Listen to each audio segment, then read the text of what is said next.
Agora a gente vai falar sobre infância. Nessa brincadeira aqui, a Jéssica é muito bem-vinda.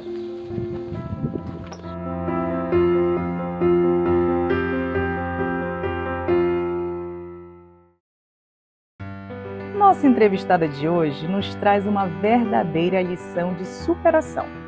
A partir de uma infância difícil, marcada por preconceito e adversidades, ela foi conquistando a força e a autoconfiança que precisava para transformar a sua realidade. Fez 2 faculdades, formou sua família, criou uma empresa, realizou sonhos e ajudou muitas pessoas ao longo dessa incrível trajetória. É com muito orgulho que vamos contar hoje a história inspiradora de Jéssica Cardoso, mais uma grande empreendedora de sonhos e inovações que é destaque no cenário de Santa Catarina. A gente chamou a Jéssica para brincar porque quando ela era pequena, ela sentiu na pele esse preconceito. E foi bem nova, né, Jéssica? Você tinha quantos anos? Com 6 anos de idade, né? Meu primeiro ano na escola, na pré-escola, e aí as crianças não brincavam comigo. E aí a minha família não conseguia entender muito bem a dinâmica, mas eu sempre chegava e dizia para eles: hoje elas me empurraram do balanço, hoje elas não me deixaram brincar. E isso eram todos os dias, né? E eu me lembro como se fosse hoje, eu sinto como se fosse hoje. Aquelas meninas que não me deixavam pertencer àquele grupo. Eu era a única menina preta da sala, com o cabelo crespo, armado. E aí a solução que a minha mãe encontrava naquele momento era de trançar o meu cabelo, né, para tentar que eu fosse inserida de alguma forma. E foram um período longo, né, nessa escola, e até que meus pais entenderam que aquilo ali não dava mais para mim, que estava prejudicando a minha saúde, que estava me prejudicando, né, enquanto uma criança que estava ficando cada vez mais escondidinha, mais com medo, e aí foi a escolha de mudar de escola. Então as brincadeiras, elas eram para algumas crianças, não para todas as crianças, e eu não estava incluído nesse todo. E a Jéssica tinha tudo para se revoltar contra o sistema, contra a vida. Mas ela fez diferente, porque ela resolveu fazer serviço social. Porque ninguém ia passar pelo que ela passou, pelo menos uma grande maioria, não é, Jéssica? Exatamente. Tem um provérbio africano que diz: sozinho a gente vai rápido, mas de forma coletiva a gente vai longe. E eu acho que esse sempre foi o propósito da minha vida, nunca ir sozinha, sempre ir de forma coletiva, porque eu posso transformar não só a minha vida, mas do coletivo dos meus pares, né? E essa é a realidade que eu me inseri, para fazer mudança, para que a gente possa reorganizar essa estrutura que nós temos hoje. Que outras mulheres pretas não passem pelo que eu passei, e nem as pessoas, a comunidade preta em si, passe por que a gente passa hoje. Então é essa construção que eu venho fazendo e lutando.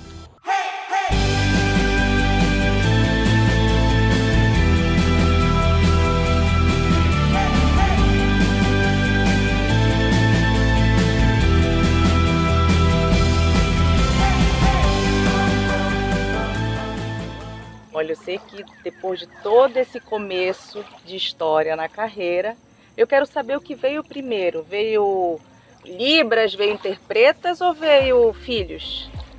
Então, primeiro veio a graduação de Letras Libras, lá em 2012, que eu iniciei. E aí, quando eu estava quase finalizando, ali no processo final, em 2016, eu engravidei da Lara. E como foi assim? Então, foi difícil, né? Porque o espaço da academia, ele não é preparado para receber mães. E aí, quando eu me enfrento com essa realidade de preciso finalizar o estudo, mas eu também preciso agora arcar com essa responsabilidade da maternidade e de me conhecer, né? Porque a partir do momento que você recebe essa notícia que você vai ser mãe, tudo muda, né? Muda, né? E aí são várias etapas que a gente passa. Essa primeira de aceitação, de entender que agora você vai passar por um novo processo. E depois do nascimento, e aí? O que vem, o que acontece, o que eu faço? E também para mim foi muito forte, porque em 2012, quando eu entrei na graduação, logo depois eu perdi a minha mãe. Então foi todo um processo assim, muito intenso, né? E eu vivi muitas coisas e querendo ou não, a maternidade naquele momento, ela me desafiou, mas ela me fortaleceu. Porque eu fui muito para um lugar de que Eu tive uma mãe espetacular e eu não posso dar menos que isso para essa criança que me escolheu como mãe. E tu tinhas quantos anos? Eu tinha 19 anos quando a minha mãe faleceu. Eu ia fazer muito 20. nova. Bem E aí nova. na hora que ficou grávida tinha quantos anos? Eu tinha 21 para 22. Meu Deus, muito novinha. E ainda a gente pensa assim, vai ser mãe, a gente quer o apoio, né? Essa rede de apoio seria a mãe e não tinha. E eu sei que essa faculdade de Libras, ela te, além do mental, como qualquer outra faculdade, tu precisas de algo físico. Então, ter a gravidez, ela chegou a nascer, você ainda estava terminando o curso? Tava. E aí eu readaptei, né? Não pegava tantas disciplinas, por conta que também a minha casa era longe da universidade. Então, por essa logística, começou a ficar muito cansativo. E aí eu levei um pouco mais de tempo, assim, eu estendi um pouco mais de tempo, né? O que ia acontecer em 4, não aconteceu em 4, aconteceu em 6, mas assim, aconteceu. E dessa história linda surgiu Interpretas. Eu tenho orgulho de estar aqui do teu lado e saber que uma mulher como você, com toda essa história que a gente já contou, fundou essa Interpretas. Como surgiu essa ideia? Então, vamos lá. A Interpreta, ela nasce junto com a minha segunda maternidade, né? Com a Zahara. Eu vinha de um processo já de 10 anos de atuação enquanto intérprete de Libras, trabalhei em escolas, em eventos, em diferentes contextos eu trabalhei, só que por ser uma mulher preta eu enfrentei muitos desafios. Né? Eu sempre digo assim, que ser mulher já é difícil, você já tem inúmeros enfrentamentos. Quando você é mulher e preta, você tem muitas portas fechadas. E eu tive muitas portas fechadas, muita falta de valorização, remuneração assim, ridículas, né? E aí, quando a Zahara nasceu, eu vi que esse contexto não dá mais para mim. Eu preciso fazer alguma coisa que eu consiga mudar a minha realidade, que eu consiga ter saúde mental e física para poder estar com as minhas filhas, e que esse trabalho estava a sociedade estava me adoecendo, né? E aí, o que eu vou fazer? Eu disse assim, eu vou iniciar algo que eu possa fazer que a minha realidade mude a realidade de outras mulheres pretas intérpretes de Libras. E aí vem a Interpreta. Teve um boom assim inicial na pandemia, ali no processo de pandemia, porque todo mundo adequou seus eventos para o online. E aí a demanda aumentou assim 5 vezes mais, assim, de intérpretes de Libras. E aí eu aproveitei esse momento para mapear onde tinha mulheres pretas intérpretes de Libras. E aí eu encontrei mais de 50 mulheres pretas. Só aqui em Santa Catarina? No Brasil. No Brasil. E aí eu comecei a trazer essas mulheres, dialogar com elas e trazer, de fato, um banco de dados que a Interpreta tivesse. Então hoje as mulheres, eu chamo elas quando tem demanda, e aí elas fazem um trabalho meio que freelancer, né, nesse momento, assim. Mas a gente consegue aí mais de empregabilidade, né, para essas mulheres, mais de 30, assim, por mês. Então a gente consegue girar aí trabalho e renda para essas mulheres, que é o meu objetivo, né, que é o meu propósito. E mesmo assim, eu sempre digo, né, a Interpreta abriu portas, inúmeras portas, mas ainda assim é muito difícil conseguir acessar os espaços. Porque ser intérprete de Libras, esse corpo preto é o nosso instrumento de trabalho. E nem todas as pessoas querem ter essas mulheres pretas à frente dos seus eventos, representando os seus eventos, trazendo acessibilidade para esse evento. Então, além do fato de a gente querer levar acessibilidade, a gente tem que debater pautas raciais, tem que bater a diversidade e mostrar que os lugares precisam ser diversos, porque a sociedade é diversa, ela é plural. E aí eu venho com esse debate, com essa discussão e fomentando cada vez mais, e a Interpreta vem com esse papel, assim, de acessibilidade, de inclusão e de diversidade. E, mais que tudo, né, trabalho e renda para mulheres pretas. Um projeto que a gente se orgulha em falar sobre ele é o Beat Umami, que é comandado pela Dani Juco. E que felicidade saber que você participou. Agora conta um pouco dessa experiência, como foi participar desse processo de aceleração. Então, todo mundo questiona, né? Mas como que tu chegou na Betumami, né? Eu fui oferecer o serviço da interpreta para a Betumami. Porque assim, tem tudo a ver, elas trabalham com mulheres, né? Com mães, e faz todo sentido. E aí eu mandei uma mensagem no direct da Dani Junco e falei do projeto e tal dela bem assim, esse é um bom projeto para aceleração. Só isso ela me respondeu. E eu fiquei, o que é essa tal de aceleração? O que é isso? E aí fui pesquisar e tal. Aí vi lá que elas tinham esse programa de aceleração, o Pulse, precisava mandar um pitch, eu não tinha noção do que era um pitch, não tinha noção mesmo. Agora, né? E aí eu fui pesquisar, assim, vou fazer e foi, assim. Aí me inscrevi, aí depois veio o resultado, eu tinha sido selecionada, então eu participei do Pulse 12 e ali foi a chave, a virada de chave. A Betumami, né, que é uma social tech focada em tornar mulheres líderes e livres, e aí ali eu consegui estruturar a interpreta, sabe? Eu entendi o que eu estava fazendo dentro desse ecossistema, eu entendi o que eu precisava para fazer negócios, porque até então eu vi que eu estava só prestando um serviço, que eu não estava fazendo um negócio. Então eu consegui estruturar, consegui aprender muito.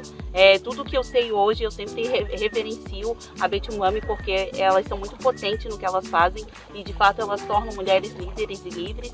E em todo nesse processo da Betumami, que foi aí 3 meses de aceleração, né, eu tinha prêmios no final. Eu não fui uma das vencedoras do prêmio, mas eu digo assim, o dinheiro não foi o mais importante naquele momento. Apesar de que eu queria, mas não foi o mais importante, porque o que eu ganhei no processo de aprendizado e tudo que eu ainda tenho, porque depois disso a Betumami me convidou para ser Community Manager, então eu sou Community Manager da Betumami também, então eu ganhei assim um mar de possibilidades e elas foram fundamentais assim no processo da interpreta e também enquanto Jéssica, enquanto profissional, aprendi muito, ganhei muito com ela. Eu queria saber, por exemplo, agora, com interpretas, como é que as pessoas podem te contratar? Vão realizar um evento? Como é que elas te acham? Nas redes sociais, né? E principalmente no Instagram e no site. Então, hoje a gente trabalha mais com empresas, né? Mais um modelo B2B. Então, a gente atende mais eventos, reuniões internas, né? E também processos seletivos, por exemplo. Tem empresas que já estão aderindo ao processo seletivo interno com interpretação em Libras. Então a gente faz toda a tradução daquela entrevista, dos materiais que vão ser expostos pelaquela empresa. E aí eu vou direcionando a equipe de acordo com a demanda. Se é remoto, qualquer intérprete do lugar que elas estiverem, elas vão conseguir fazer esse atendimento. Essa intérprete, como é que ela te procura? Também pelas redes sociais, faz um cadastro, como é que funciona? Eu já tenho mapeado, né, muitas intérpretes, já tenho mapeado isso, já temos um cadastro da interpreta. E aí tem também as mulheres que acabam vendo o nosso trabalho, né, a rede social hoje em dia facilita esse acesso, e aí elas chegam até nós e a gente faz esse cadastro para saber como que é a realidade daquela mulher, daquela intérprete, de como que é a disponibilidade dela, e a gente vai fazendo esse fechamento, assim. Eu adoro conhecer essas histórias porque eu acredito que essas nossas histórias, elas inspiram a sua história. E a pergunta que eu acho que todo mundo quer saber, onde a Jéssica quer chegar? Eu quero chegar longe, quero conquistar o mundo. Chegar assim com a interpreta, internacionalmente? Então, eu quero chegar onde as pessoas disseram que eu nunca chegaria. Né? Eu quero chegar onde todas as portas foram fechadas e mostrar das possibilidades e da potência que nós somos, né? Porque muito tempo eu fiquei acreditando que eu não era capaz, que eu não poderia, que eu não conseguiria, que eu não tinha condições de estar à frente de qualquer coisa, né? Então, desde o serviço social, quando eu coordenava um projeto, né? E quando eu chegava para as reuniões, as pessoas ficavam assim, assistente social não chegou, como se eu fosse invisível, né? E desde lá eu venho com todas essas memórias, né? Todas essas construções, tanto de infância quanto de vida profissional, me bloquearam por muito tempo. E foi a maternidade que me desbloqueou. E sabe por que a maternidade me desbloqueou? Porque eu não quero que as minhas filhas passem o que eu passei. Então eu quero abrir caminhos para minhas filhas também. Eu quero que elas tenham oportunidades que hoje a gente não tem. E é essa a luta que eu tenho. E assim, eu não quero chegar apenas nos espaços. Eu quero que os espaços entendam a potência que nós somos, que respeitem a nossa presença, respeitem os nossos corpos e respeitem a nossa identidade e tudo que a gente traz com a gente, né? Se a gente é o berço da humanidade, se a gente é quem fez essa humanidade, a gente merece ser humanizadas. E assim, por muito tempo eu não fui, sabe? Então é onde eu quero chegar. Eu quero que os espaços entendam e respeitem as mulheres pretas principalmente. Então eu quero deixar para minhas filhas um legado de tranquilidade, de possibilidades e que elas estejam aonde elas quiserem estar, sabe?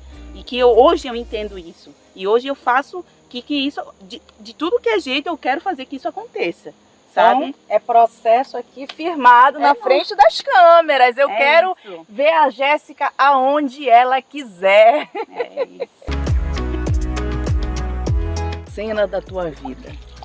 Foram tantas, mas eu acredito que uma das últimas cenas que marcou e transformou minha vida foi o parto da Zahara, um parto domiciliar que eu pensei, que eu identifiquei que eu precisava desse momento, porque no parto da Lara eu sofri muitas violências obstétricas e eu queria vivenciar uma outra possibilidade de um parto mais seguro, que eu me sentisse mais confortável, e na minha casa seria esse lugar, assim. Então quando a Zahara nasceu ali no meu quarto, sabe, com toda aquela força, trazendo toda aquela luz, trazendo toda a potência assim junto com ela, que eu olhei para ela e eu consegui olhar para mim naquele momento e pensar assim, nós somos muito fodas, assim, que mulheres fodas, e eu tô trazendo mais uma mulher foda pro mundo, assim. Então aquele momento me marcou muito e eu olhava para a Lara ali também, que vivenciou, que presenciou, e recebendo a irmã, recebendo mais uma pessoa que chegava,